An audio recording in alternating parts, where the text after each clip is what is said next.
Un hombre ha sido abandonado en la noche del martes 17 de marzo a las puertas del Hospital Virgen del Rocío de Sevilla. El varón fue víctima de un tiroteo, según han confirmado fuentes del propio centro. Así, también la Policía Nacional ha detallado que el hombre ha sido hallado con varios impactos de bala. El incidente se produjo sobre las 11 de la noche, cuando el cuerpo fue localizado a las puertas del centro hospitalario. El suceso continúa bajo investigación policial, por lo que no ha trascendido detalles del caso. El pronóstico de la víctima queda reservado, al igual que los datos sobre su identificación. No es la primera vez en los últimos años que un suceso de estas características ocurre. Ya han pasado casos similares en el Hospital de Valme en 2023, 2024 y la última vez cuando abandonaron el cadáver de un hombre tiroteado el 29 de diciembre del año pasado. Remarcar que desde la Consejería de Industria, Energía y Minas en absoluto estamos de acuerdo con ese proyecto, pero esto no quiere decir que, evidentemente, para salvaguardar los derechos propios de la empresa, pues tiene que seguir unos trámites administrativos, como desde cualquier otro tipo de proyecto presentado por cualquier ciudadano, y evidentemente pues están los periodos de las alegaciones en el cual por parte del ayuntamiento ya se ha presentado las alegaciones correspondientes a la ubicación del proyecto, su incidencia paisajística, así como su afección no solamente a la parte medioambiental sino también patrimonial, y una vez con todos esos informes correspondientes pues será la delegación territorial de Medio Ambiente quien dictamine la viabilidad o no del proyecto, que a todas luces pues parece ser que eso va a ser muy difícil que pueda salir, por no decir imposible. Primero, pues ya hemos desautorizado o no autorizado 3 o 4 parques eólicos en la falda del Torcal. A todos se les ha dicho que no por el impacto de avifauna que tiene y después porque está en una zona de amortiguamiento de un patrimonio mundial. Es totalmente imposible. Pero esto va un poco más allá.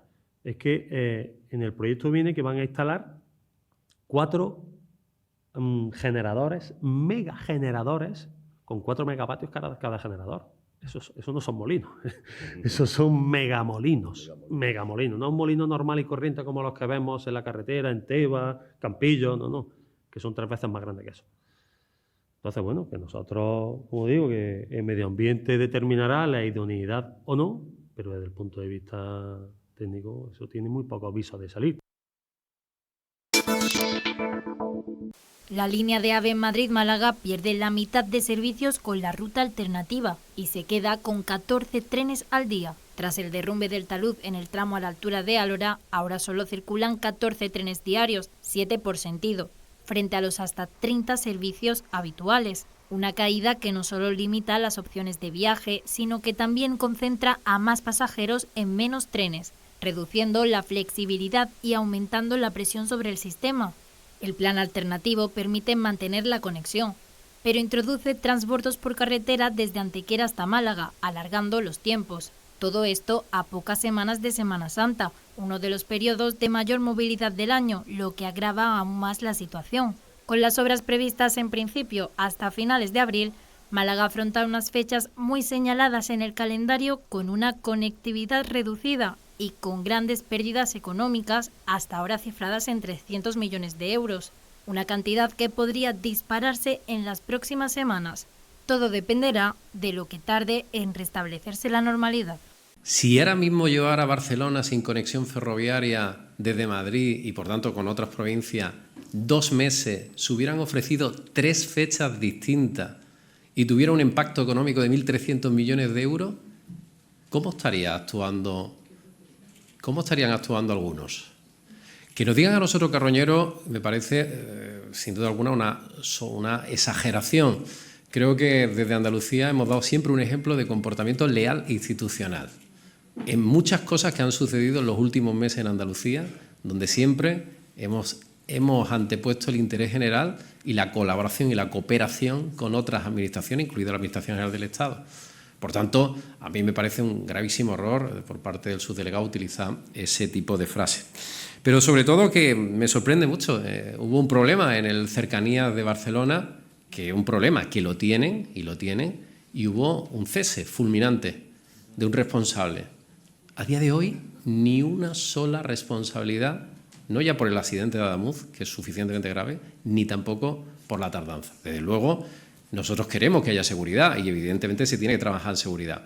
Pero es que se nos han dado 3 fechas, el 28 de febrero, el 24 de marzo y finales de abril. Es que, para que tengamos en contexto, la provincia de Málaga recibe 1 de cada 3 turistas que viene a Andalucía. 1 de cada 3, más de 10 millones.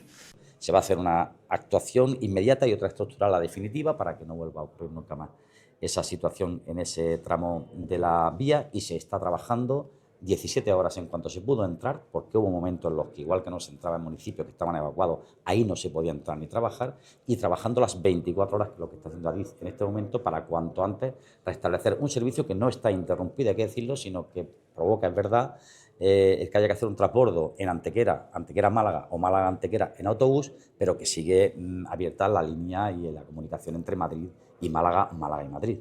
Bueno, yo lo que le puedo decir es que ese trayecto de Málaga a Madrid, con un poco de retraso motivado por el hecho de que hay que hacer transbordo en autobús, pero sigue estando ahí, con unos precios, por cierto, muy por debajo de lo que es el precio habitual, teniendo en cuenta esas circunstancias a las que me estoy refiriendo. Por lo tanto, ya se tiene en consideración y en cuenta que es un trayecto que se está viendo afectado por esa incidencia y que se está trabajando 24 horas al día.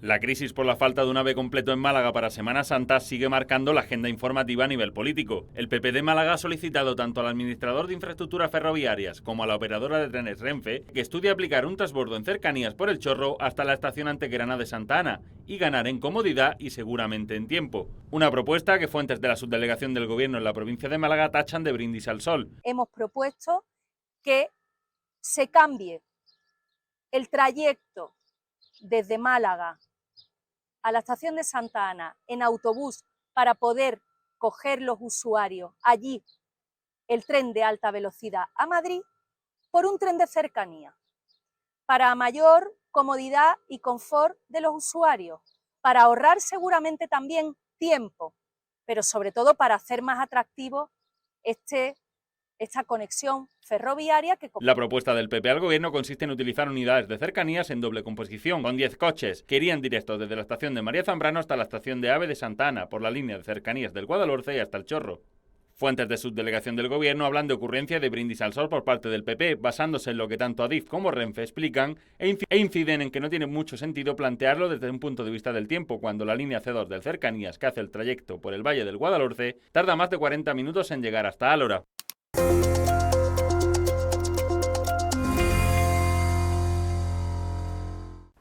El juzgado ha absuelto al subinspector de la Policía Local de Granada, que fue juzgado este pasado lunes acusado de romper la orden de alejamiento con respecto a su exmujer, ya que no ha quedado acreditado que manipulara o fracturara la pulsera telemática antimaltrato que tenía, como señalaban la Fiscalía y la acusación particular.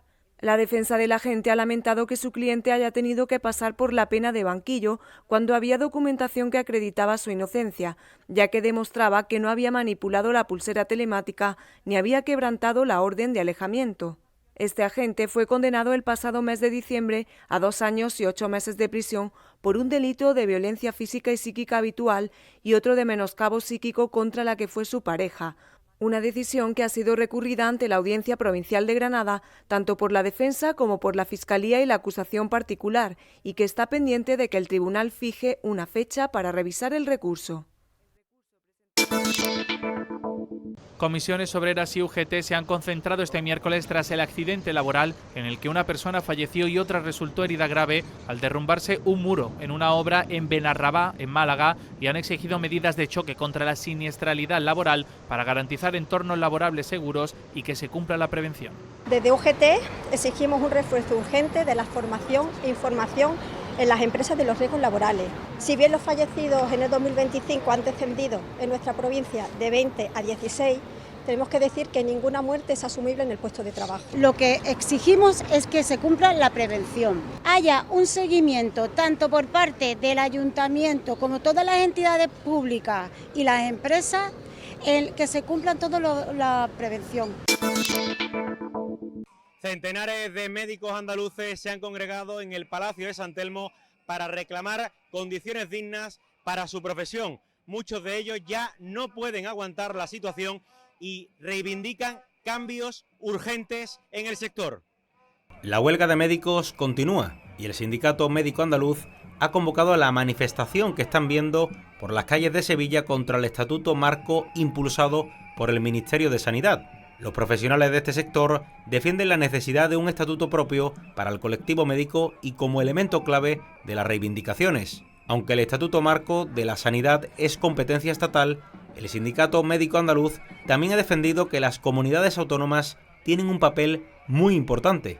El colectivo ha dicho basta y vamos a mantener estas movilizaciones, vamos a mantener estas jornadas de huelga, estas jornadas de manifestaciones, el tiempo que haga falta hasta que esto se solucione. Por tanto, yo también querría hacer un llamamiento a todas las instituciones del Estado que tienen responsabilidad en esta materia a que se tomen este problema en serio. Basta de enfrentamientos partidistas, basta de echarse la pelota unos a otros como si el problema no fuera con ellos. Todos están implicados. Asimismo, el Sindicato Médico Andaluz lamenta profundamente el perjuicio que la huelga está ocasionando a los pacientes, pero recuerda que ellos no son los responsables del deterioro asistencial y de las listas de esperas. Son las políticas que se están aplicando. El presidente del gobierno, Pedro Sánchez, se ha reunido en la mañana de este miércoles con el presidente de Ucrania, Zelensky, en la que ha sido la cuarta visita del mandatario ucraniano a nuestro país desde que comenzara la guerra en Ucrania. Ambos dirigentes han comparecido ante los medios en Moncloa, donde han anunciado un nuevo acuerdo entre los dos países, por el cual España ofrecerá 1.000 millones de euros en este 2026 para apoyar militarmente a Ucrania. De esta forma, el apoyo de España desde el comienzo del conflicto en este ámbito bilateral militar asciende a casi 4.000 millones de euros. Por su parte, Zelensky ha asegurado que este acuerdo de colaboración con las empresas de defensa españolas permitirá asegurar la evolución tecnológica de los ejércitos de ambos países. No obstante, ha lamentado que la guerra de Irán pueda restar apoyo militar y envío de material a Ucrania. Has big influence on the world, on Europe, and of course on Ukraine. And you see the energy crisis started. Además, Sánchez ha defendido la postura coherente del gobierno de España ante todas las violaciones del derecho internacional. Así lo ha entendido España desde el primer día, aplicando el mismo baremo en cada agresión contraria al derecho internacional. Con la firma de este acuerdo, ambos mandatarios han refrendado la estrecha colaboración entre España y Ucrania ante la guerra contra Rusia, que sirve tanto para defender al pueblo ucraniano como para proteger el proyecto europeo. El barómetro de opinión del Centro de Investigaciones Sociológicas correspondientes al mes de marzo ha dado a conocer este miércoles que el Partido Socialista se pone en cabeza con una estimación de voto del 31,8%, pero los socialistas pierden 8 décimas en un mes y ven reducida su ventaja sobre el Partido Popular, ahora fijada en 8,5 puntos. En esta encuesta, la primera tras el ataque de Estados Unidos e Israel contra Irán, Vox registra una pérdida de apoyo de más de 2 puntos y ahora se queda con un respaldo del 16,6%, mientras que Sumar se mantiene estable en el 7,1%. Podemos, por su parte, marcaría un 2,9% y se acabó la fiesta de Albice Pérez, alcanzaría el 2,1%.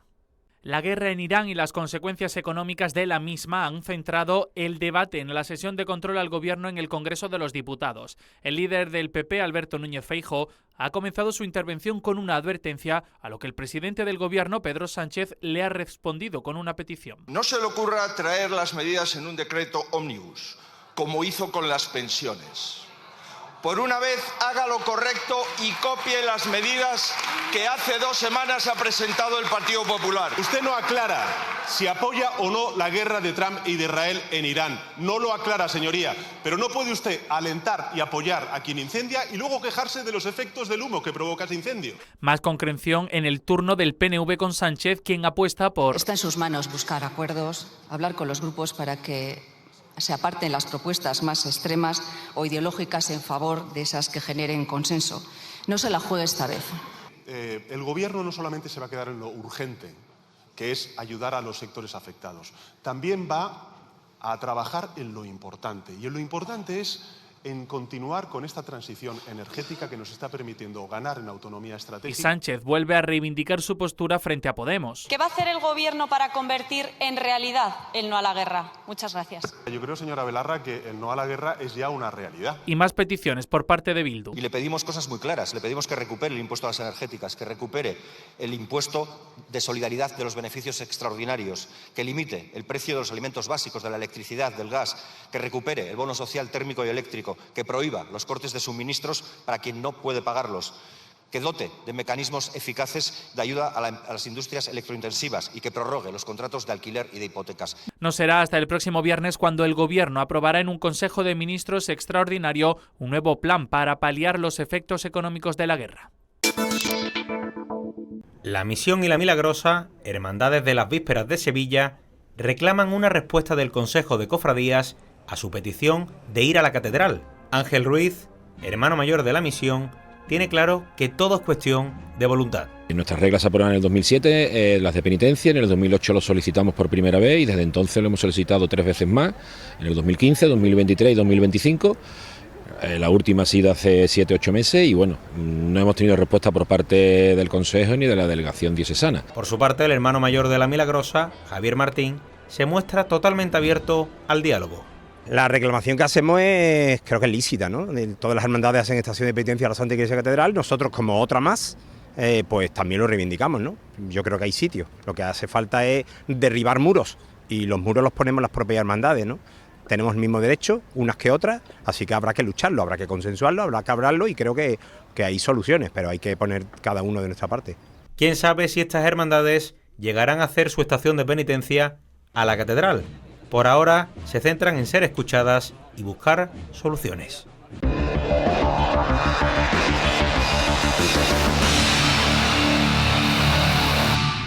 El Real Betis se juega este jueves contra el Panathinaikos pasar a los cuartos de final de la Europa League.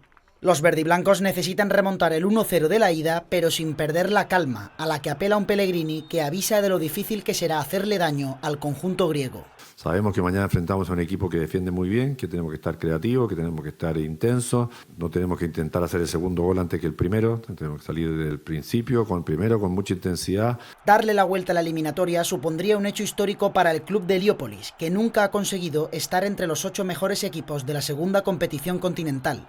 Por su parte, Pau López, el portero de la Europa League, no cree que caer eliminado sea un fracaso. Prefiero pensar que mañana tenemos un gran partido y ya veremos qué pasa después del partido, porque al final parece que o hacemos historia o fracasamos, ¿no? Y creo que tampoco es algo que sea real y sea normal. Fracaso u obligación aparte, la recompensa de remontar no sería solo económica, sino que también supondría una inyección de moral para un Betis necesitado de alegrías. Bueno, primero con mucha tranquilidad, que es lo que yo creo que hay que tener justamente en esta instancia, sin lugar a duda que sería un hecho histórico para el club poder pasar por primera vez a cuartos de finales de la Europa League. Después con una confianza en el trabajo que uno hace y en los jugadores, que son los que al final responden dentro del campo de juego, porque como dije con anterioridad, la campaña de este año es muy parecida a todas las que hemos hecho. Hay un grupo que, como siempre, con momentos mejores y momentos peores en cuanto a resultados, pero hay un grupo absolutamente comprometido, hay una hinchada masiva detrás de nosotros intentando buscar también el logro y es lo que tenemos que salir desde el primer minuto a intentar hacerlo, con la tranquilidad que tenemos 90 minutos, pero con la intensidad que también que se requiere para poder pasar a la siguiente ronda ante un rival difícil que defiende bien. Me siento muy bien, gracias. Cada día es mejor. Sabemos que fue una situación difícil también, pero ahora me siento muy bien, también con los 45 minutos en Barcelona. Claro, no fue el resultado que queremos, pero para mí personal fue muy bien y sí, me siento bien. Como ha dicho, confiar en mi cuerpo cada día, para mi mente también, para saber que estoy bien, tengo buena gente en mi lado que me ayudan también a recuperarme al 100 y sí, estoy positivo.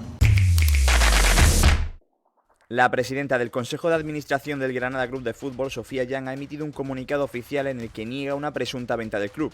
La también cabeza visible del holding DDMC, al que pertenece la mayoría accionarial de la entidad rojiblanca, ha salido al paso de las informaciones publicadas en los últimos días acerca del futuro de la institución y ha aseverado que no son ciertas. La presidenta ha querido trasladar un mensaje de continuidad y tranquilidad al granadinismo, a pesar de la información avanzada por Canal Sur Radio, que en concreto apuntaba hacia una inminente venta del club a la sociedad conformada por el que fuera director de operaciones de la entidad, Javier Rodríguez, y el abogado Antonio Mir, respaldados por un fondo de inversión que sostendría la parcela económica de la operación.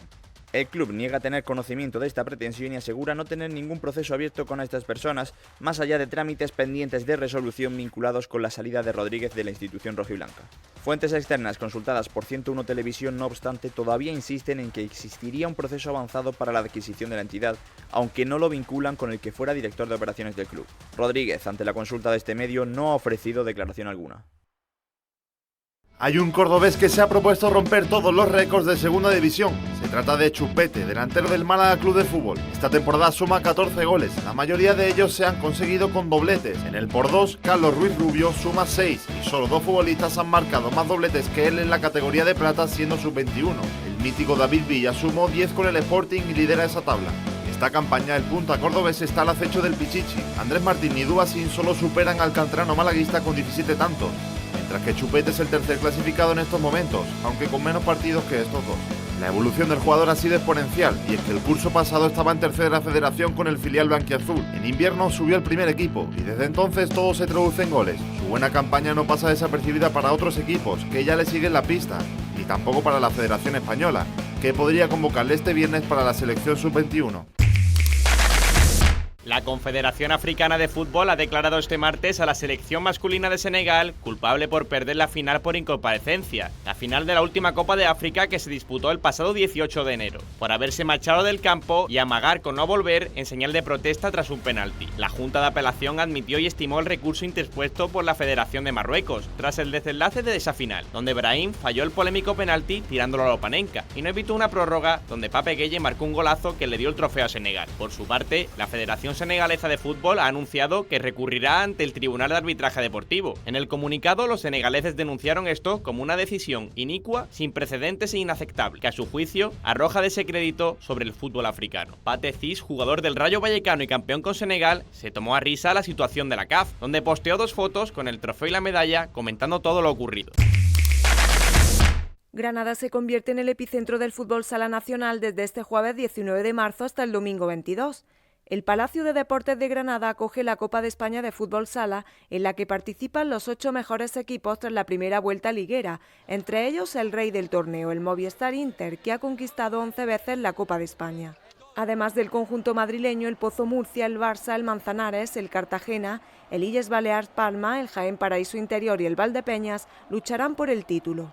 Los equipos contarán con el apoyo de sus aficionados en este torneo que ya se ha celebrado en Granada anteriormente, en las ediciones de 2009 y 2023, cuyos ganadores fueron el Movistar Inter y el Jaén respectivamente. La competición comenzará con la primera eliminatoria de cuartos de final el jueves 19 de marzo a las 6 de la tarde y la disputarán el Movistar Inter, en el que milita el granadino José Raya, y el Cartagena. A las 9:30 será el turno para el Pozo Murcia frente al Jaén Paraíso Interior.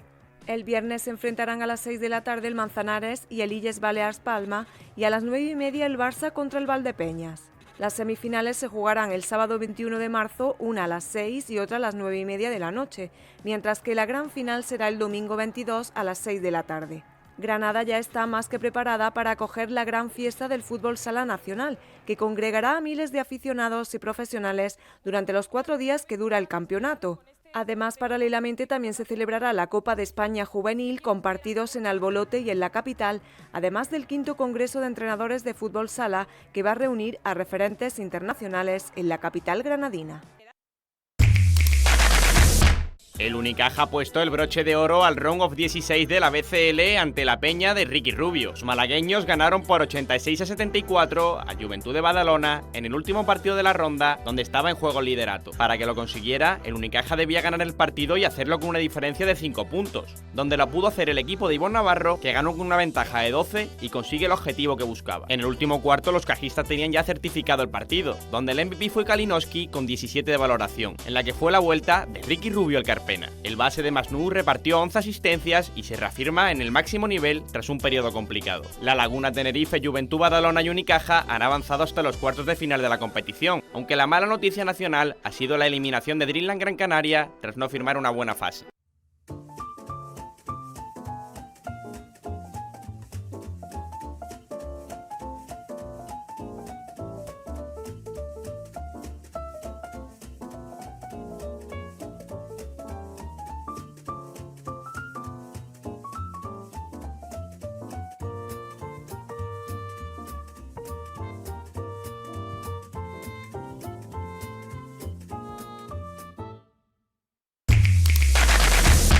La selección venezolana de béisbol rompió todas las quinielas en un partido de infarto y derrotó en la final del Clásico Mundial a Estados Unidos, siendo esta la favorita del torneo. A pesar de tantas estrellas en la selección estadounidense, no hizo temblar a la novena latinoamericana, que logró una épica remontada en la última entrada para lograr la victoria 3-2. El encuentro de la noche del martes tenía un doble valor simbólico. Por un lado, el político, después de que Donald Trump capturara a Maduro en Venezuela y dijera el lunes que el país sudamericano debería ser anexionado. Y por otro lado está la revancha deportiva tras la eliminación en cuartos en 2023. Como consecuencia de todo esto, la presidenta encargada de Venezuela, Delcy Rodríguez, ha decretado este miércoles como día festivo, excepción de los trabajadores de servicios esenciales, por la victoria del país sobre Estados Unidos.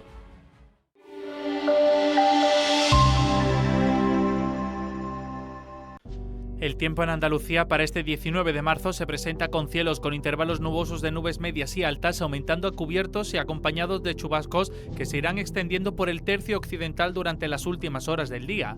Temperaturas mínimas con cambios ligeros. Máximas con pocos cambios en el extremo oriental y en la parte suroccidental de la comunidad, en ascenso en el resto. Vientos flojos variables tendiendo a soplar de componente sur en la mitad occidental y de componente este en el resto, con intervalos moderados. Levante fuerte en el litoral mediterráneo oriental y en la provincia de Cádiz con rachas muy fuertes.